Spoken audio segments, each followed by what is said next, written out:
In hierdie skepping van God ervaar ons op hierdie oomblik dat daar natuurrampe is wat plaasvind in ons lewens, net te veel water of te veel wind, en dat mense daardeur geraak word en hulle lewens in absolute chaos gelaat word.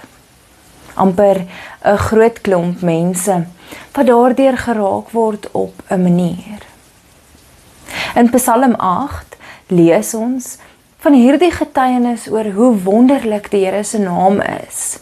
Die Psalm begin met daardie lofkreet, daardie uitroep om God se naam te eer en te sê hoe wonderlik dit is, hoe wonderbaar God se naam is. En dit sluit ook daarmee af. Dis 'n omhulsel om te sê in die begin en aan die einde is God se naam wonderlik.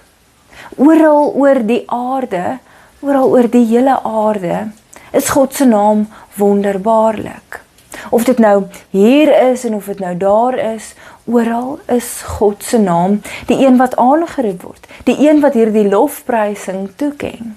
Maar dan lees ons ook in daardie Psalm dat daar tye is van chaos, maar te midde van daardie chaos is dit die Here se vingerafdruk wat raak gesien kan word. Te midde van dit wat gebeur, is dit die Here wat sy naam groot gemaak word deur almal. Daardie kleintjies en daardie grootes. Daardie wat naïef nog glo in God.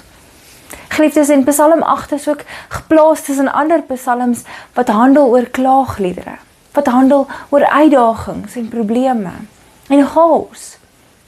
Psalms wat getuig van chaos, maar daar is God.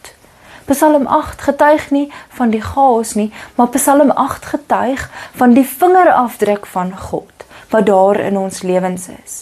Nie net op 'n sekere plek nie, maar oor die hele aarde, oor die hele skepping, is God se vingerafdruk. En almal in hierdie skepping, of hulle glo en of hulle nie glo nie, kan getuig van God se vingerafdruk. Hulle sien dit en hulle ervaar dit, en al waarmee hulle gelaat word, is verstom, in verwondering, om te kan getuig, die Here se naam is groot, om die Here se naam heilig te hou, en dit oral te gaan verkondig.